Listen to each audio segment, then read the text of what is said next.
मन को एकाग्र करें विद्यार्थी के लिए। आइए जानते हैं कि मन को एकाग्र करने से फायदे क्या है। नंबर 1, मन को एकाग्र करने से मन की शांति प्राप्ति होती है। नंबर 2, जो विद्यार्थी कमज़ोर हैं और पढ़ने में पीछे रहते हैं, वह विद्यार्थी मन को एकाग्रचित्त करता है तो उसे याद हो जाता है। नंबर 3, पढ़ने में सबसे आगे होने लगता है। नंबर 4, मन को एकाग्र करने वाला विद्यार्थी को ईश्वर को आशीर्वाद प्राप्त होता है। नंबर 5, और विद्यार्थी को पढ़ने में हमेशा मन लगने लगता है। अब जानें कि मन को एकाग्र कैसे करें। आप किसी एक जगह को चुनें कि वह जगह शांत हो और शोर शराबा ना हो। ऐसे जगह पर मन को एकाग्र करने में अच्छा लगता है। आप आरामदेह बैठें, पालथी मारकर बैठें और सीधा बैठें और शांत भाव में रहें और आपका मन शांत होता रहेगा।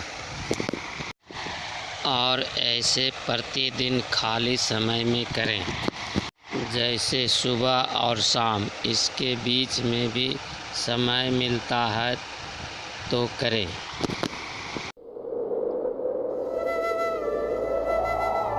एक ऋषि थे, बहुत ही सरल, सहज, निराभिमानी और अत्यंत ज्ञानी। दूर दूर से लोग उनके पास शिक्षा प्राप्त करने आते थे। एक राजकुमार भी उनसे शिक्षा प्राप्त करने आया। राजकुमार ने बहुत मन लगाकर ज्ञान अर्जन किया। एक दिन ऋषि ने उस राजकुमार से कहा, जाओ वत्स, अब तुम्हारी शिक्षा पूर्ण हुई। अब इस शिक्षा का उपयोग करके तुम अपना और दूसरों का जीवन बेहतर बनाओ। राजकुमार ने जब उन्हें गुरु दक्षिणा देनी चाही तो गुरु ने कहा, अगर तुम मुझे गुरु दक्षिणा देना ही चाहते हो तो वह चीज लाओ जो पूर्णतः व्यर्थ हो। इस पर राजकुमार ने मन ही मन सोचा, गुरु अगर मांगते तो मैं उन्हें कुछ भी दे सकता था। ये गुरु ने क्या मांग लिया? ये तो बिल्कुल आसान चीज है भेंट में देने को। आसपास कितना कुछ व्यर्थ है, मैं तो कुछ भी गुरु को दे सकता हूँ। यह सोचकर उसने मिट्टी उठाने के लिए जैसे ही हाथ बढ़ाया तो मिट्टी बोल उठी, ठहर मनुष्य, यह क्या कर रहा है? तू मुझे व्यर्थ समझता है?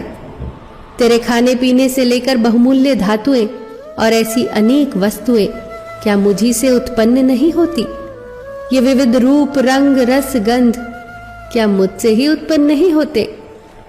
मिट्टी की बात सुनकर राजकुमार सोच में पड़ गया और फिर वो आगे बढ़ गया। वो थोड़ी ही दूर गया था कि उसने देखा कि एक स्थान पर गंदगी का ढेर लगा है। राजकुमार को लगा, इससे व्यर्थ तो कुछ और हो ही नहीं सकता। और ये सोचकर राजकुमार ने जैसे ही उसे उठाने के लिए अपना हाथ बढ़ाया तो उसमें से आवाज आई, रुको मानव, तुम मुझे व्यर्थ समझने की भूल भला कैसे कर सकते हो? क्या तुम भूल गए कि धरती को पोषित करने वाली खाद मुझी से बनती है? तुम्हारी फसलों को प्राण और पोषण मुझी से मिलता है। मैं व्यर्थ कैसे हो सकती हूँ? युवक अब सोच में पड़ गया और मन ही मन मुस्कुराने लगा। गुरु का दिया हुआ आखिरी सबक अब उसे समझ आ चुका था कि व्यर्थ और तुच्छ तो वह है जो दूसरों को व्यर्थ और तुच्छ समझता है, और वह अहंकार के सिवा और क्या हो सकता है। राजकुमार तत्काल ही ऋषि के पास जाकर बोले, गुरुवर, मैं अपना अहंकार आपके चरणों में रखता हूँ। आप मुझे आशीर्वाद दीजिए कि आपके द्वारा प्राप्त ज्ञान को मैं प्रजा की सेवा में लगा सकूं। गुरु बहुत प्रसन्न हुए क्योंकि उनके शिष्य की शिक्षा अब सही मायनों में सार्थक हो चुकी थी।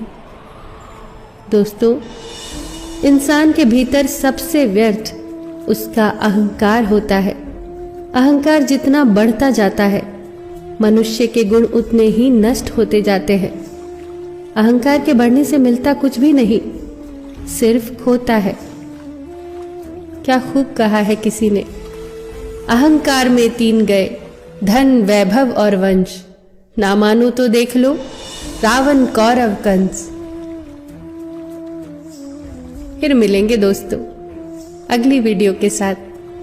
तब तक के लिए अपना ख्याल रखना और हमेशा मुस्कुराते रहना।